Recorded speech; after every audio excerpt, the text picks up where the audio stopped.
This is from Audible. Nah, the Christopher Columbus of time travel improv incident special. We're gonna talk about the. Not, I'm gonna literally dictate this for like a half an hour or up to an hour of me just talking about the rotoscope ideas maybe, and if we have time, I'm gonna actually narrate a bit of the story I remember from the improv incident arc. And so how I'm gonna do that is I'm going to just straight up talk as if I'm narrating the story as much as possible with little to no commentary, and then just go over it after I'm just talking about it. So after it ends, we're start talking about improv incident for the next 6+ chapters, and then see if we can end off on chapter 0 and maybe end the video right away. Maybe if we can do commentary after that. We can do. Oh, you guys do commentary next time. If we have time for that. If we have time for that. If it's okay, we don't. But just okay. So again, when it comes to time travel, improv incident, chapter. Is it chapter J? Yeah, chapter J. Okay.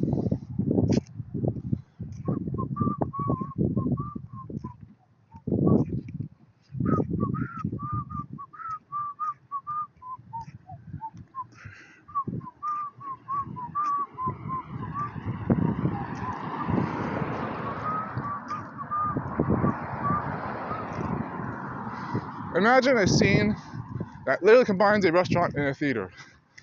Glowing particles that are known as human beings plaster the room of the 1776 on the mirror side of divine culture. We have our heroes scattered all around the room itself, especially yours truly in the social environment, Andromeda Swordmaster. He walks gracefully into the room thinking that to himself, boy, I am a social extrovert multitasker, and a hardcore one at that, and I'm the one who's anxious about this. Oh boy, here's my turn to shine. However, he has a plan. So, Andromeda walks over across the boardroom into the bar area where Christopher Feather happens to be. And Chris, knowingly, as one of his only other friends, that as Chris would have particularly, knows that Andromeda is a social extrovert and a hardcore one at that, an extra multitasker if anything. Best friend, the one and only. Chris, how do I make friends? Easier said than done, but I got you, fam. Here's what you gotta do. Just be yourself, my boy. Chris glances over to the frame next to the bar stool that he's sitting at and ponders a bit about the one only other, Lucille Cunningham. Spoiler alert, no spoilers because they were even given. ... And what a pity it is to have to explain to somebody who already knows better than others, so to speak. You know, Andromeda, if I were you, I wouldn't even worry about that punk ass Lucille Cunningham. He's got his own karma coming for him, and what's better off than that, he's nowhere anything like you, Andromeda. Andromeda? And is nowhere to be seen. Chris ponders for a second where and sort of where I've gone. I was pointed an hour into the restaurant theater for the celebration purposes, aforementioned. But then Chris is suddenly dumbfounded and re-brought into reality of his own not reality when the next beer he's drinking slides in. Next part. And enters. Boyd appears. Boyd didn't have to appear. Andromeda still shows up. Let me put it to you this way, Andromeda. It seems to me that you are very skilled and talented, and to the looks, I don't even have to worry about that for myself. That doesn't answer my question, Boyd. Computer science seems the most fashionable. As the boys are talking, the night glares darker and darker into what should have been a fashionable night for the boys to take a relaxation from working on the time machine to prevent from detailing culture. But Mirrorside doesn't have problems with that. Only one boy in permission of that does, and we'll hear about him later. Spoiler alert, there's no spoilers because I revealed them. Boyd, too, also realizes that Andromeda is gone out of nowhere.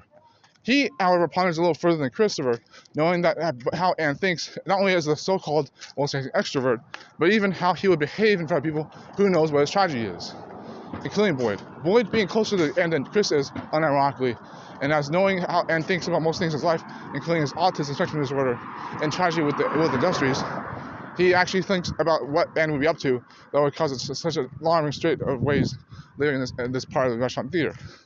But without much more thought, even Boyd will let it go and think to himself, might as well cause drama while it's so good. And might as well not cause conflict while things are so peaceful. Boyd, too, comes to his own beverage. A bag of chips, no beer, but a bag of chips nonetheless. He starts munching. Next part.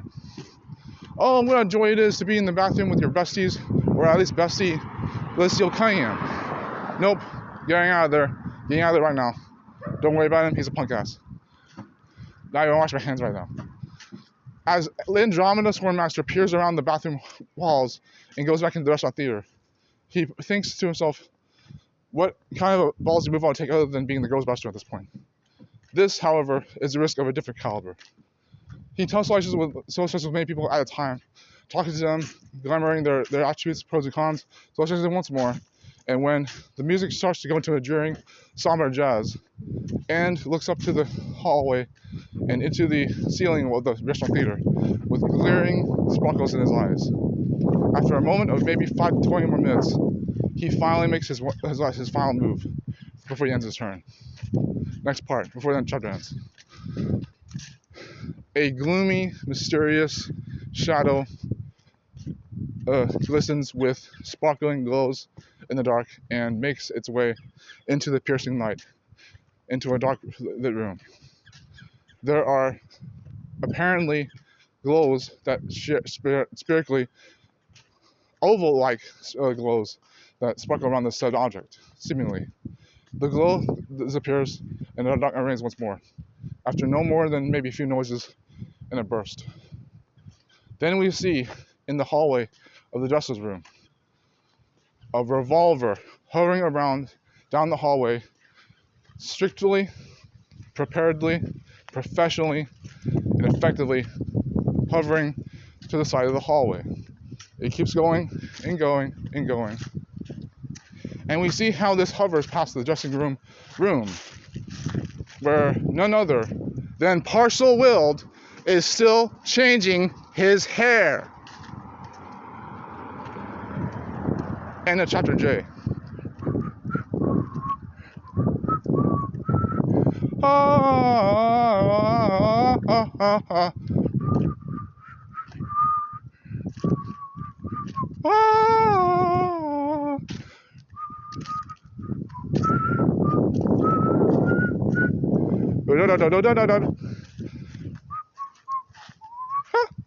Well, that's the best I can do for now, guys. I mean, I've had the guitar and piano with me, it'd be easier. Anyways, that was chapter J. That was, dude, I know I sound a little weird when I try to narrate it, but this story is so good. I wrote this as a part of shadow work, by the way.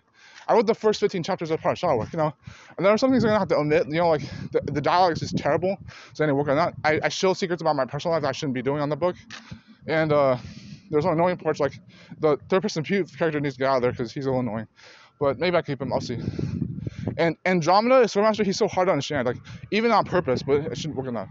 But chapter J in chapter O and chapter N, and dude, in chapter E and F, bro, chapter D, this book is so good. It's so good. This character summons a time travel. It's based on the Algiers IP, but it's so good. Dude, Liz Cunningham is an amazing protagonist. He's a bully and an asshole, but he's a hero, right? And the way he has to survive with Angus Wild and Andromeda Swordmaster and Sword, this is a very compelling, like, 4-part saga. Very, like, 3 to 4 part saga. Like, I want to make 4th part in addition to how it seems to end on the 2nd book or 3rd book. But every part of the books ends on a cliffhanger that's ideal if it ends completely, but it shouldn't have to, right? I won't make this a 4-part story, even if it sucks how it ends on the 4th. But dude, one more thing about Teacot, bro. In terms of Improv Incident, dude, Improv Incident is easily one of my favorite parts of the story so far. I mean, because I was writing it and brainstorming it, but to make this an claymation or stop-motion animation, if I were to make Teacot that good, where I made it into the revisions file and dropped, it made it that good in Teacot, then yes, of course I would put it into like a claymation and make it look good. Oh, one more thing, guys. Hide in the back rooms all you want. Nothing gets done until it gets done. Do do do do do do. Oh, oh. Do do do do do do do do do. Oh, oh.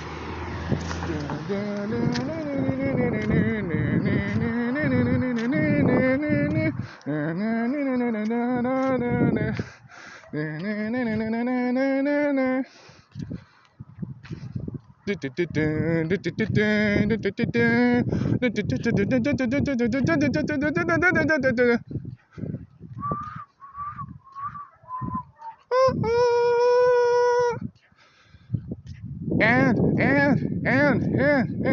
Why are you saying that word over and over again? If you're gonna call for help, I would say someone's name. All right, dude. Chris, you're up. Where are you hiding? Why are you building that laboratory? A time machine, huh? Perfect. All right, Chris. I'll strike you the dude for one deal. Since you've been so nice and nothing but nice, I will make this deal with you particularly. First of all, you were right that I am invading the restaurant theater with none other than my arsenal. However, you get this so wrong. It's so obvious that I don't have to use a sniper rifle in that building. Why would I even bring it? No, what you have glamored and it works solid is that I indeed have a revolver. You just did it in the wrong way, at the wrong time. You're too slow, even for someone who does it right in every other way. Now here's the real thing I want to get to you across you, Christopher. You see those things they talk about in school, back in the mirror side? What was it called? Rotation tickets? Yeah, those things. There's something about leaving your school to go to another campus legally and officially just to learn a different way. Do you know what that secret is, Christopher? Every time you use a rotation ticket, it costs no less but no more, but still there, 0.01 points of your grade point average to use a rotation ticket. Every time you leave campus to go down to school, that's what happens to your grade and your grade point average. It will downgrade by a point no matter what you do. If you use it, that's what it will do. So it comes to the cost of someone's blasphemy to how they will handle school even if they had to suffer, which is inevitable anyways. So here's what it comes down, Chris. Once you're born, you have to leave the placenta and the fetus part of the body, or else things get really silly. Then you do what you're told, or else. Then you do what you want, because not much else. This world has no place for philosophers, not to the likes of your friend Andromeda Swordmaster. Cue sequence where Andromeda is cringing, frowning, and crying a little bit in the dressing room. Oh, I'm sorry, that was Parcel. If you don't know, you don't. And then,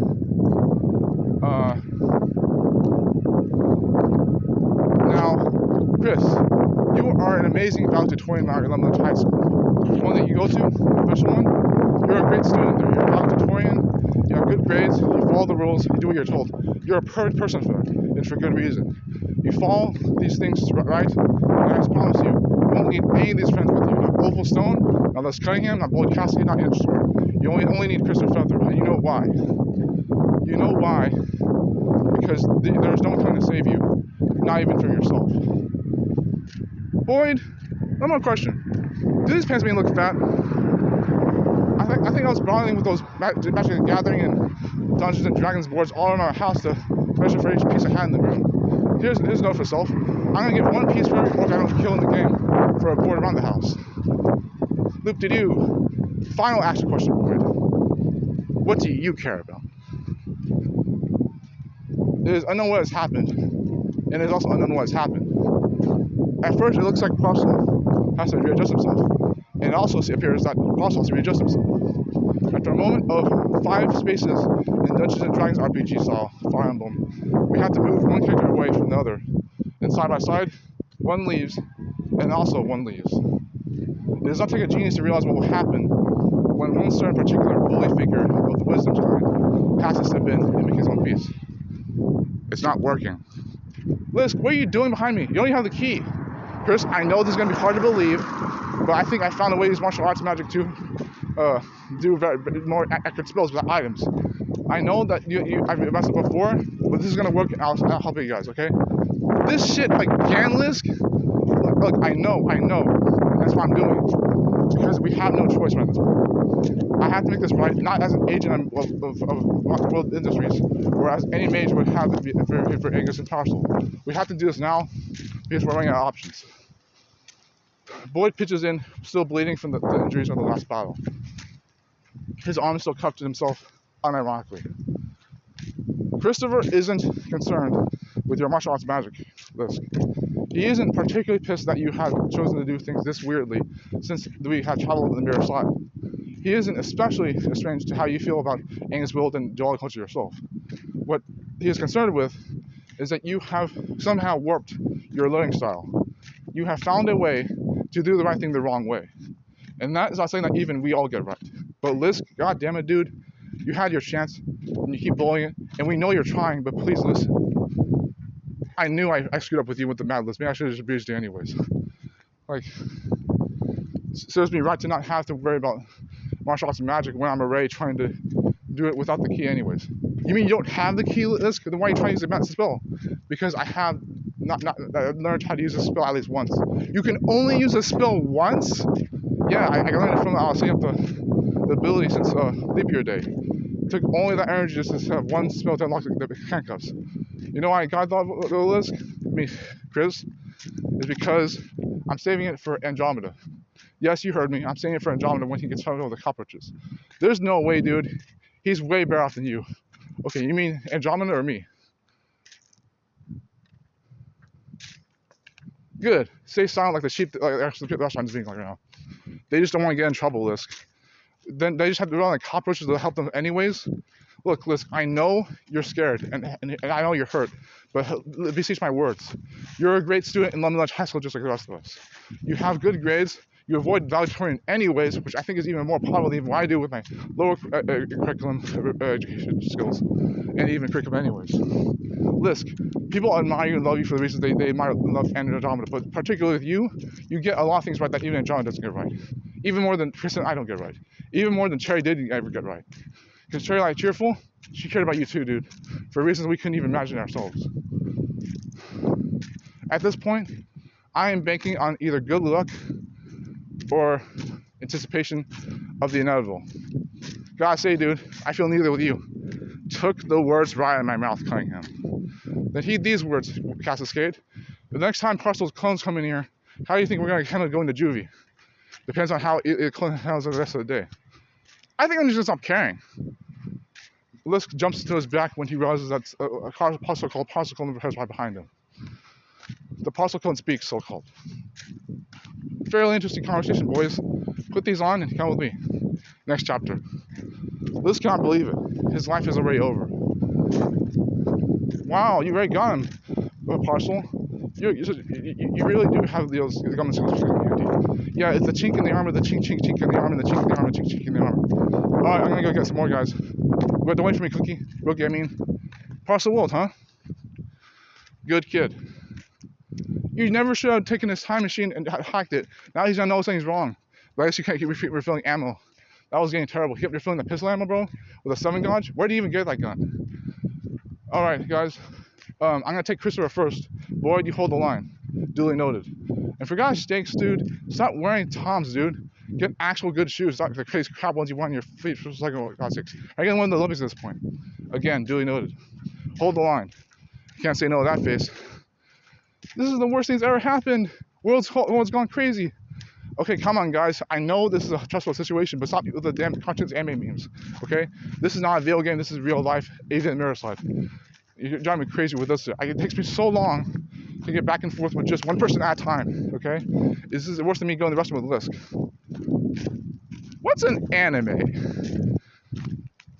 Lisk is pondering for what seems like a long while, an era.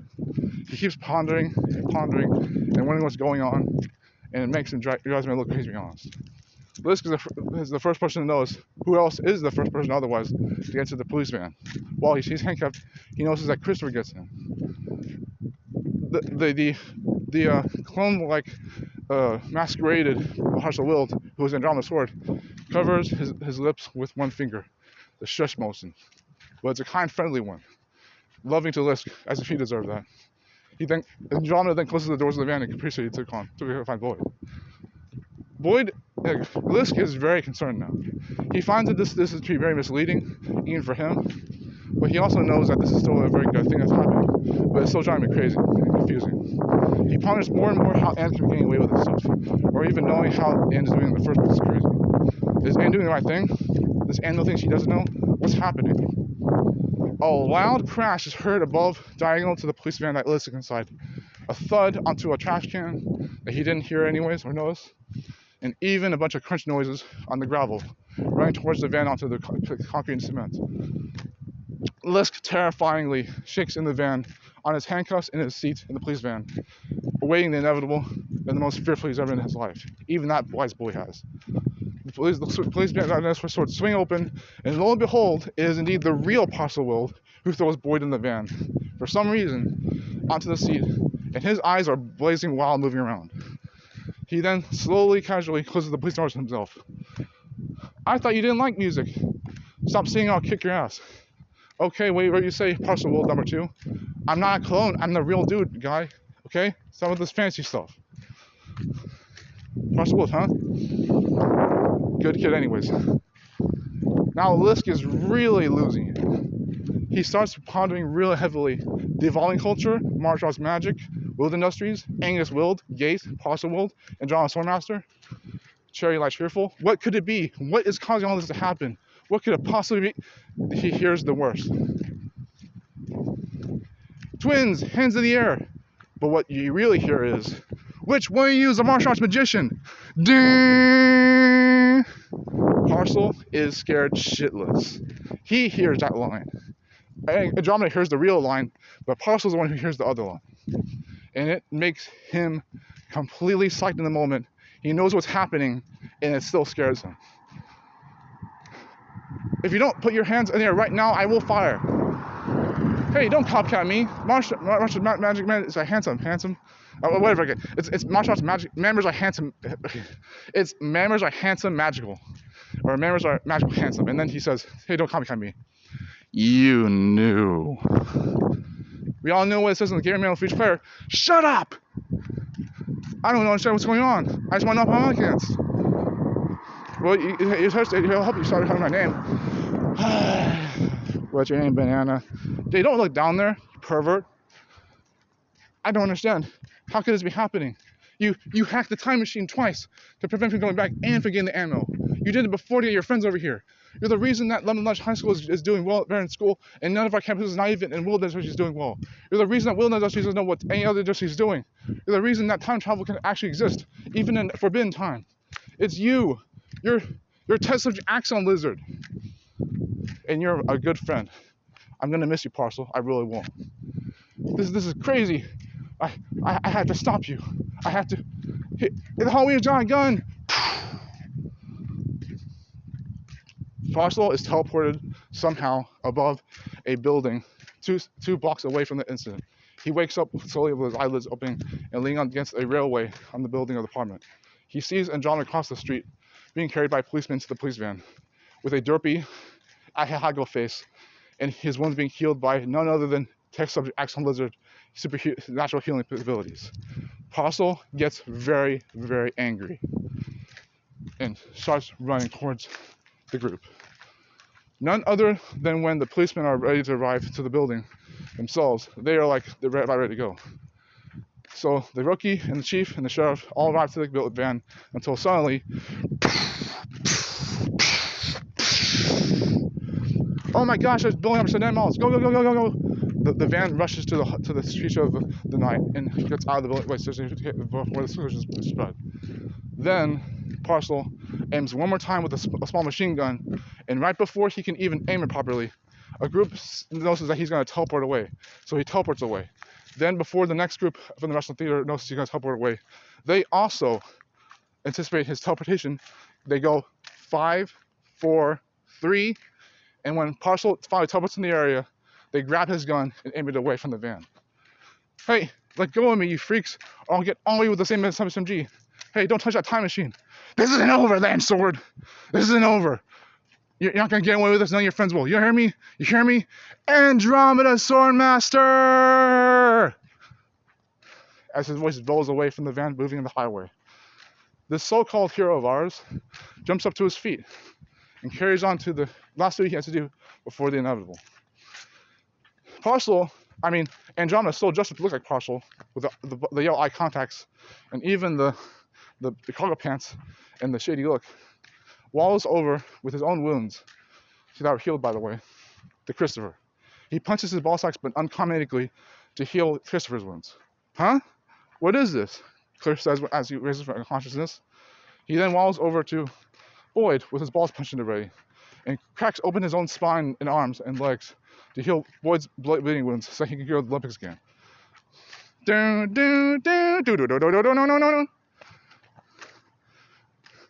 Get to Lisk right away, okay? You hear me, son? Get over to Chris, the Lisk. He may not be worth it, but he's still a friend of ours. If anything, just be there for him emotionally. He's been through it too. All of us have. So, Andromeda, peering to the side of his peripheral vision, notices Lisk sitting on the side of the van, the police van, and slowly approaches Lisk. Lisk is angry with this Wonder Boy. Andromeda could wait all night if he had to. He could wait all night and this be all over with. Even in the jail house of the mirror side. He could wait, or he could help his friend in need. He decides to do both. So for a second, Andromeda tries to help Lisk. In the same second, he tries to take it all back from Andromeda.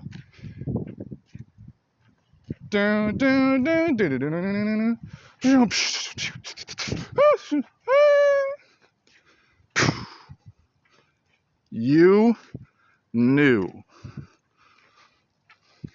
Chapter O.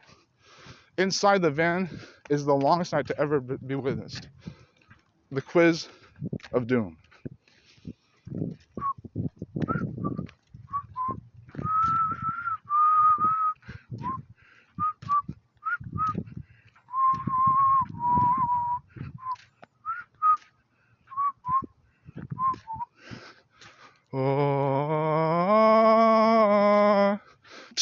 Segment A. All right, Pinocchio. Next segment. How do you already know Apostle's going to show up tonight? I didn't use time travel to cheat or anything. He's not unpredictable enough to understand Lisk. He knows that when something goes wrong in his mirror side, nothing will have to happen in the meantime. He's just common sense like the rest of us. Unfortunately, not like me, I guess. Why does Index have a magic breaker? What kind of question is that? Answer my question, Andromeda. Why does he have a magic breaker? Because it works differently from how the anime manga describes it. It just does. Fair. Lisk, where are you? Shut up. Next question. How do you know what Opal does before he told you? What? The existence of numbers, the fact that rocks aren't indestructible, and the fact that dirt isn't poisonous. How do you know that already before he told you? How do you know he didn't tell me? Tell me the answers. Because I found it myself. Fair.